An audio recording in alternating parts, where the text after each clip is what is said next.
ಇನ್ನ ಕೆಲವರು ವಾದ ಏನಂತಂದ್ರೆ ವ್ಯಾಪಾರದಲ್ಲಿ ಪಾರದರ್ಶಕತೆ ಇರಲಿ, ಭಯ ಯಾಕೆ, ನೀವು ಯುಪಿಐ ಟ್ರಾನ್ಸಾಕ್ಷನ್ ಮಾಡಬೇಡಿ ಅಂತಂದ್ರೆ ಟ್ಯಾಕ್ಸ್ ನ ಬರೆ ಬೀಳುತ್ತೆ, ಹಾಗಿದ್ರೆ ನೀವು ತೆರಿಗೆ ವಂಚನೆ ಮಾಡೋದಕ್ಕೆ ಮುಂದಾಗ್ತಾ ಇದ್ದಾರಾ, ಕಳ್ಳಾಟ ಆಡ್ತಿದ್ದೀರಾ ಹಂಗಿದ್ರೆ ಅನ್ನುವಂತ ಪ್ರಶ್ನೆಯನ್ನು ಕೂಡ ಸಾರ್ವಜನಿಕರು ಮಾಡ್ತಾ ಇದ್ದಾರೆ.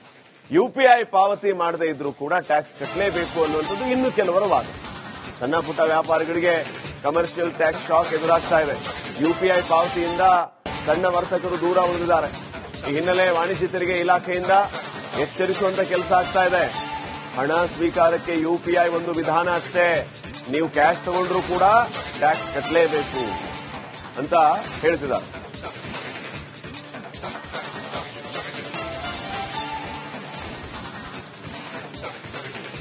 ಈಗ ಸಣ್ಣ ಪುಟ್ಟ ವ್ಯಾಪಾರಿಗಳಿಗೆ ಈ ವಾಣಿಜ್ಯ ತೆರಿಗೆ ಅಧಿಕಾರಿಗಳು ಟ್ಯಾಕ್ಸ್ ಕಟ್ಟುವಂತೆ ನೋಟಿಸ್ ಕೊಟ್ಟಿರುವಂತಹ ಕಾರಣಕ್ಕಾಗಿ ಬಹುತೇಕ ಬೆಂಗಳೂರಲ್ಲಿ ಈ ಒಂದು ಯುಪಿಐ ಮೂಲಕ ವಹಿವಾಟು ಮಾಡ್ತಾ ಇದ್ರು, ಅದನ್ನ ಸ್ಥಗಿತಗೊಳಿಸಲಾಗ್ತಾ ಇದೆ, ಅದಕ್ಕೆ ಕೋ ಕೊಡುವಂತಹ ಕೆಲಸ ಕೂಡ ಮಾಡಲಾಗ್ತದೆ. ಸದ್ಯ ನಾನೀಗ ಬೇಕರಿ ಮುಂಭಾಗದಲ್ಲಿದ್ದೀನಿ. ಈ ಬೇಕರಿ ಆಗಿರ್ಬೋದು ಅಥವಾ ಬೇರೆ ಬೇರೆ ಸಣ್ಣ ಪುಟ್ಟ ವ್ಯವಹಾರ ಮಾಡುವಂತಹ ಪ್ರತಿಯೊಬ್ಬ ಗ್ರಾಹಕರು ಕೂಡ ಮೊದಲು ಎಲ್ಲರೂ ಕೂಡ ಈಗ ಯುಪಿಐ ಇರುವಂತಹ ಒಂದು ಸ್ಕ್ಯಾನರ್ ಗಳನ್ನ ಇಡ್ತಾ ಇದ್ರು. ಆದ್ರೆ ಈಗ ಈ ಸ್ಕ್ಯಾನರ್ ಗಳನ್ನ ತೆಗೆದಿಟ್ಟು ಎಲ್ಲರೂ ಕೂಡ ಹಣದ ವ್ಯವಹಾರ ಮಾಡುವಂತಹ ಕೆಲಸ ಕೂಡ ಮಾಡ್ತಿದ್ದಾರೆ. ಕಾರಣ ಇಷ್ಟೇ, ಈಗ ಯಾವುದೇ ಟ್ರಾನ್ಸಾಕ್ಷನ್ ಆದ್ರೂ ಕೂಡ ಸೀದಾ ಬ್ಯಾಂಕ್ ಅಕೌಂಟ್ಗೆ ಹೋಗುವಂತಹ ಕಾರಣಕ್ಕಾಗಿ ಜಿಎಸ್ಟಿ ಅಧಿಕಾರಿಗಳು ಅದಕ್ಕೆ ಟ್ಯಾಕ್ಸ್ ಕಟ್ಟಿ ಅಂತೇಳಿ ಲಕ್ಷ ಇರುವಂತಹ ಒಂದು ನೋಟಿಸ್ ಅನ್ನು ಕೂಡ ಕೊಡ್ತಿದ್ದಾರೆ.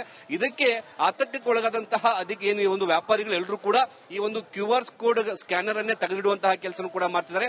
ಹಣದ ವ್ಯವಹಾರಕ್ಕೆ ಮೊದಲ ಆದ್ಯತೆಯನ್ನು ಕೂಡ ಕೊಡ್ತಿದ್ರು. ನನ್ನ ಜೊತೆಗೆ ವ್ಯಾಪಾರಿ ಪ್ರಸನ್ನ ಕುಮಾರ್ ಇದ್ದಾರೆ. ಪ್ರಸನ್ನ ಅವರೇ, ಈಗ ಈ ನೋಟಿಸ್ ಆದ್ಮೇಲೆ ಏನು ಈ ಜಿಎಸ್ಟಿ ಅಧಿಕಾರಿ ನೋಟಿಸ್ ಕೊಟ್ಟ ಮೇಲೆ ಏನೆಲ್ಲ ಬದಲಾವಣೆಗಳಾಗಿದೆ ನಿಮ್ಮಲ್ಲಿ? ಯುಪಿಐ ಟ್ರಾನ್ಸಾಕ್ಷನ್ ಕಮ್ಮಿ ಮಾಡ್ಕೊಂಡಿದ್ದೀವಿ ಸರ್. ಈಗ ಸರ್ ಏನ್ ಸರ್ ಇಷ್ಟೆಲ್ಲ ನೋಟಿಸ್ ಕೊಟ್ರೆ ನಾವು ಎಲ್ಗ ಹಾಕೋದು ಹೇಳಿ, ಅದಕ್ಕೆ ವ್ಯಾಪಾರನೂ ಸ್ವಲ್ಪ ಕಮ್ಮಿ ಆಗೋಗಿದೆ ನಮಗೆ. ಯಾಕಂದ್ರೆ ಫೋನ್ ಪೇ, ಪೇಟಿಎಂ ನಾವು ಯೂಸ್ ಮಾಡ್ತಾ ಇಲ್ಲ ಈಗ. ಆಲ್ಮೋಸ್ಟ್ 15 ಡೇಸ್ ಮೇಲೆ ಆಗೋಯ್ತು ಸರ್. ಯಾಕಂದ್ರೆ ಅದು ಬಂದ್ರೆ ಈಗ ಅದರಿಂದನೇ ಅಲ್ಲ ಸರ್ ಪ್ರಾಬ್ಲಮ್ ಎಲ್ಲ ಇದೆ. ಅದಕ್ಕೆ ಬಿಸ್ನೆಸ್ ಕಮ್ಮಿ ಆಯ್ತು. ಅದನ್ನು ಸುಮಾರು 90% ಹಾಕ್ಸ್ಕೊಂತ ಇಲ್ಲ, ಎಲ್ಲೋ ಕ್ಯಾಶೇ ಇಲ್ಲ ಅಂದವ್ರಿಗೆ ಮಾತ್ರ ಹಾಕ್ಸ್ಕೊಂತಿದ್ವಿ ಸರ್ ಅಷ್ಟೇ. ಅದಕ್ಕೆ ಮೊದಲು ಕಂಪಲ್ಸರಿ ಇಲ್ಲಿ ಇಡ್ತಿದ್ದೋ, ಇವಾಗ ಏನ್ ಮಾಡಿದ್ವಿ, ತೆಗೆದಿಟ್ಬಿಟ್ಟಿದ್ವಿ, ಕೇಳಿದವ್ರಿಗೆ ಮಾತ್ರ ಕೊಡ್ತಿದ್ವಿ.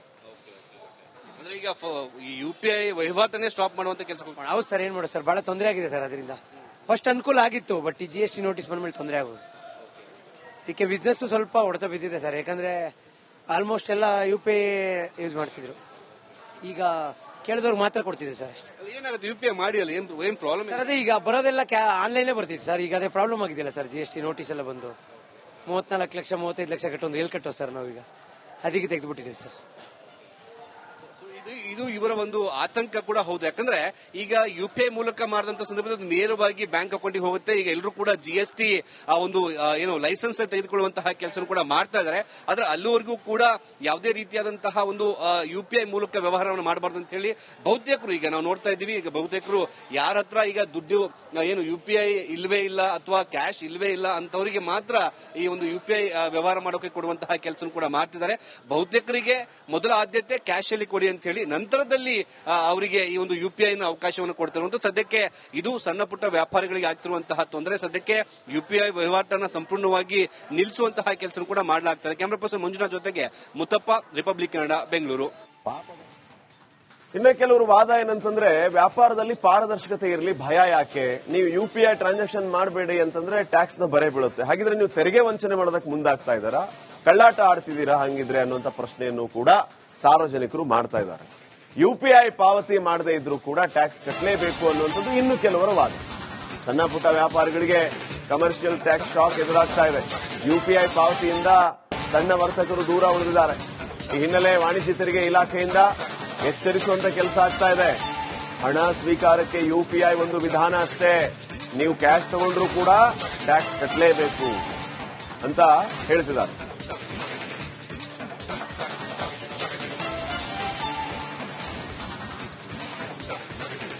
ಈಗ ಸಣ್ಣ ಪುಟ್ಟ ವ್ಯಾಪಾರಿಗಳಿಗೆ ಈ ವಾಣಿಜ್ಯ ತೆರಿಗೆ ಅಧಿಕಾರಿಗಳು ಟ್ಯಾಕ್ಸ್ ಕಟ್ಟುವಂತೆ ನೋಟಿಸ್ ಕೊಟ್ಟಿರುವಂತಹ ಕಾರಣಕ್ಕಾಗಿ ಬಹುತೇಕ ಬೆಂಗಳೂರಲ್ಲಿ ಈ ಒಂದು ಯುಪಿಐ ಮೂಲಕ ವಹಿವಾಟು ಮಾಡ್ತಾ ಇದ್ರು, ಅದನ್ನ ಸ್ಥಗಿತಗೊಳಿಸಲಾಗ್ತಾ ಇದೆ, ಅದಕ್ಕೆ ಕೋ ಕೊಡುವಂತಹ ಕೆಲಸ ಕೂಡ ಮಾಡಲಾಗ್ತದೆ. ಸದ್ಯ ನಾನೀಗ ಬೇಕರಿ ಮುಂಭಾಗದಲ್ಲಿದ್ದೀನಿ. ಈ ಬೇಕರಿ ಆಗಿರ್ಬೋದು ಅಥವಾ ಬೇರೆ ಬೇರೆ ಸಣ್ಣ ಪುಟ್ಟ ವ್ಯವಹಾರ ಮಾಡುವಂತಹ ಪ್ರತಿಯೊಬ್ಬ ಗ್ರಾಹಕರು ಕೂಡ ಮೊದಲು ಎಲ್ಲರೂ ಕೂಡ ಈಗ ಯುಪಿಐ ಇರುವಂತಹ ಒಂದು ಸ್ಕ್ಯಾನರ್ ಗಳನ್ನ ಇಡ್ತಾ ಇದ್ರು. ಆದ್ರೆ ಈಗ ಈ ಸ್ಕ್ಯಾನರ್ ಗಳನ್ನ ತೆಗೆದಿಟ್ಟು ಎಲ್ಲರೂ ಕೂಡ ಹಣದ ವ್ಯವಹಾರ ಮಾಡುವಂತಹ ಕೆಲಸ ಕೂಡ ಮಾಡ್ತಿದ್ದಾರೆ. ಕಾರಣ ಇಷ್ಟೇ, ಈಗ ಯಾವುದೇ ಟ್ರಾನ್ಸಾಕ್ಷನ್ ಆದ್ರೂ ಕೂಡ ಸೀದಾ ಬ್ಯಾಂಕ್ ಅಕೌಂಟ್ಗೆ ಹೋಗುವಂತಹ ಕಾರಣಕ್ಕಾಗಿ GST ಅಧಿಕಾರಿಗಳು ಅದಕ್ಕೆ ಟ್ಯಾಕ್ಸ್ ಕಟ್ಟಿ ಅಂತೇಳಿ ಲಕ್ಷ ಇರುವಂತಹ ಒಂದು ನೋಟಿಸ್ ಅನ್ನು ಕೂಡ ಕೊಡ್ತಿದ್ದಾರೆ. ಇದಕ್ಕೆ ಆತಂಕಕ್ಕೆ ಒಳಗಾದಂತಹ ಅದಕ್ಕೆ ಏನು ಒಂದು ವ್ಯಾಪಾರಿಗಳು ಎಲ್ಲರೂ ಕೂಡ ಈ ಒಂದು QR ಕೋಡ್ ಸ್ಕ್ಯಾನರ್ ಅನ್ನೇ ತೆಗೆದಿಡುವಂತಹ ಕೆಲಸ ಕೂಡ ಮಾಡ್ತಿದ್ದಾರೆ. ಹಣದ ವ್ಯವಹಾರಕ್ಕೆ ಮೊದಲ ಆದ್ಯತೆಯನ್ನು ಕೂಡ ಕೊಡ್ತಾರೆ. ನನ್ನ ಜೊತೆಗೆ ವ್ಯಾಪಾರಿ ಪ್ರಸನ್ನ ಕುಮಾರ್ ಇದ್ದಾರೆ. ಪ್ರಸನ್ನ ಅವರೇ, ಈಗ ಈ ನೋಟಿಸ್ ಆದ್ಮೇಲೆ ಏನು ಈ GST ಅಧಿಕಾರಿ ನೋಟಿಸ್ ಕೊಟ್ಟ ಮೇಲೆ ಏನೆಲ್ಲ ಬದಲಾವಣೆಗಳಾಗಿದೆ ನಿಮ್ಮಲ್ಲಿ?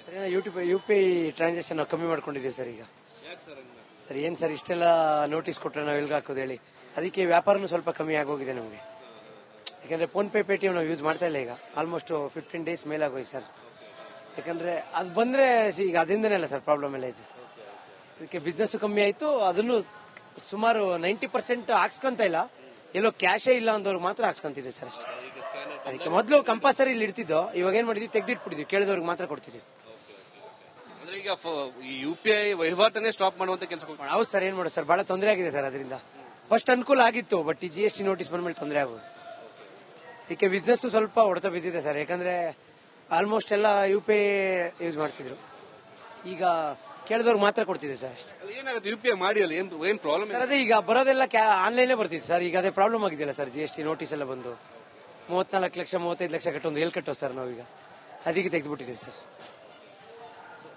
ಇದು ಇವರ ಒಂದು ಆತಂಕ ಕೂಡ ಹೌದು. ಯಾಕಂದ್ರೆ ಈಗ UPI ಮೂಲಕ ಮಾಡಿದಂತ ಸಂದರ್ಭದಲ್ಲಿ ನೇರವಾಗಿ ಬ್ಯಾಂಕ್ ಅಕೌಂಟ್ಗೆ ಹೋಗುತ್ತೆ. ಈಗ ಎಲ್ಲರೂ ಕೂಡ GST ಒಂದು ಏನು ಲೈಸೆನ್ಸ್ ತೆಗೆದುಕೊಳ್ಳುವಂತಹ ಕೆಲಸ ಕೂಡ ಮಾಡ್ತಾ ಇದ್ದಾರೆ. ಆದ್ರೆ ಅಲ್ಲಿವರೆಗೂ ಕೂಡ ಯಾವುದೇ ರೀತಿಯಾದಂತಹ ಒಂದು UPI ಮೂಲಕ ವ್ಯವಹಾರವನ್ನು ಮಾಡಬಾರ್ದು ಅಂತ ಹೇಳಿ ಬಹುತೇಕರು, ಈಗ ನಾವು ನೋಡ್ತಾ ಇದ್ದೀವಿ, ಈಗ ಬಹುತೇಕರು ಯಾರ ಹತ್ರ ಈಗ ದುಡ್ಡು ಏನು UPI ಇಲ್ವೇ ಇಲ್ಲ ಅಥವಾ ಕ್ಯಾಶ್ ಇಲ್ವೇ ಇಲ್ಲ ಅಂತವರಿಗೆ ಮಾತ್ರ ಈ ಒಂದು UPI ವ್ಯವಹಾರ ಮಾಡೋಕೆ ಕೊಡುವಂತಹ ಕೆಲಸ ಕೂಡ ಮಾಡ್ತಿದ್ದಾರೆ.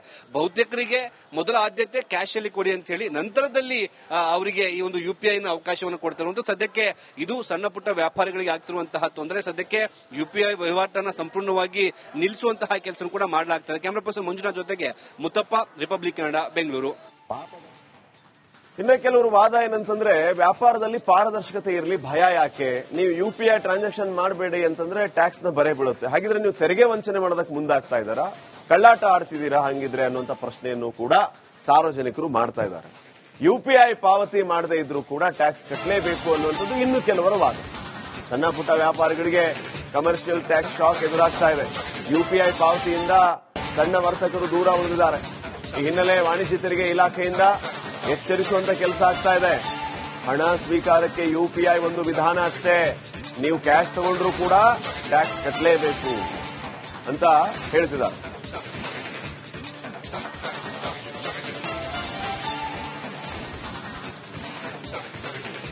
ಈಗ ಸಣ್ಣ ಪುಟ್ಟ ವ್ಯಾಪಾರಿಗಳಿಗೆ ಈ ವಾಣಿಜ್ಯ ತೆರಿಗೆ ಅಧಿಕಾರಿಗಳು ಟ್ಯಾಕ್ಸ್ ಕಟ್ಟುವಂತೆ ನೋಟಿಸ್ ಕೊಟ್ಟಿರುವಂತಹ ಕಾರಣಕ್ಕಾಗಿ ಬಹುತೇಕ ಬೆಂಗಳೂರಲ್ಲಿ ಈ ಒಂದು UPI ಮೂಲಕ ವಹಿವಾಟು ಮಾಡ್ತಾ ಇದ್ರು, ಅದನ್ನ ಸ್ಥಗಿತಗೊಳಿಸಲಾಗ್ತಾ ಇದೆ. ಕೊಡುವಂತಹ ಕೆಲಸ ಕೂಡ ಮಾಡಲಾಗ್ತದೆ. ಸದ್ಯ ನಾನೀಗ ಬೇಕರಿ ಮುಂಭಾಗದಲ್ಲಿದ್ದೀನಿ. ಈ ಬೇಕರಿ ಆಗಿರ್ಬೋದು ಅಥವಾ ಬೇರೆ ಬೇರೆ ಸಣ್ಣ ಪುಟ್ಟ ವ್ಯವಹಾರ ಮಾಡುವಂತಹ ಪ್ರತಿಯೊಬ್ಬ ಗ್ರಾಹಕರು ಕೂಡ ಮೊದಲು ಎಲ್ಲರೂ ಕೂಡ ಈಗ UPI ಇರುವಂತಹ ಒಂದು ಸ್ಕ್ಯಾನರ್ ಗಳನ್ನ ಇಡ್ತಾ ಇದ್ರು. ಆದ್ರೆ ಈಗ ಈ ಸ್ಕ್ಯಾನರ್ ಗಳನ್ನ ತೆಗೆದಿಟ್ಟು ಎಲ್ಲರೂ ಕೂಡ ಹಣದ ವ್ಯವಹಾರ ಮಾಡುವಂತಹ ಕೆಲಸ ಕೂಡ ಮಾಡ್ತಿದ್ದಾರೆ.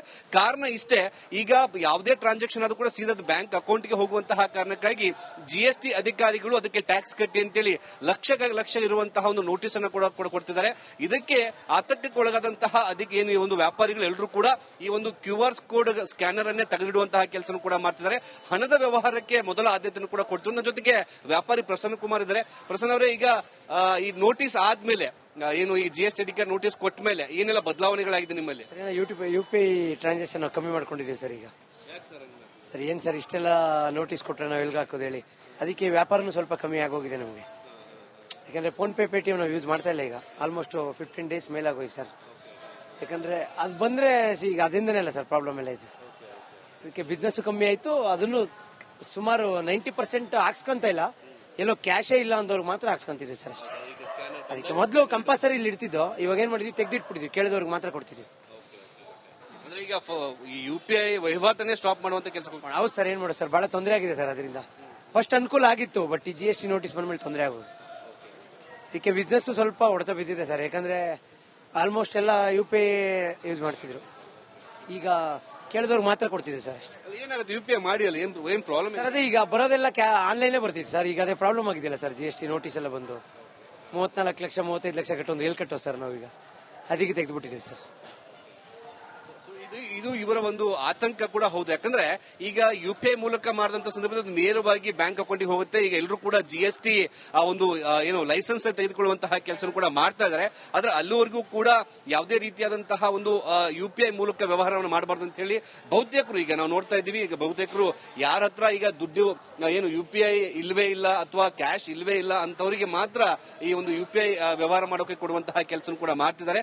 ಬಹುತೇಕರಿಗೆ ಮೊದಲ ಆದ್ಯತೆ ಕ್ಯಾಶ್ ಅಲ್ಲಿ ಕೊಡಿ ಅಂತ ಹೇಳಿ ನಂತರದಲ್ಲಿ ಅವರಿಗೆ ಈ ಒಂದು ಯುಪಿಐ ನ ಅವಕಾಶವನ್ನು ಕೊಡ್ತಿರುವಂತ. ಸದ್ಯಕ್ಕೆ ಇದು ಸಣ್ಣ ಪುಟ್ಟ ವ್ಯಾಪಾರಿಗಳಿಗೆ ಆಗ್ತಿರುವಂತಹ ತೊಂದರೆ. ಸದ್ಯಕ್ಕೆ ಯುಪಿಐ ವಹಿವಾಟನ್ನು ಸಂಪೂರ್ಣವಾಗಿ ನಿಲ್ಲಿಸುವಂತಹ ಕೆಲಸ ಕೂಡ ಮಾಡಲಾಗ್ತದೆ. ಕ್ಯಾಮರಾ ಪರ್ಸನ್ ಮಂಜುನಾಥ್ ಜೊತೆಗೆ ಮುತ್ತಪ್ಪ, ರಿಪಬ್ಲಿಕ್ ಕನ್ನಡ, ಬೆಂಗಳೂರು.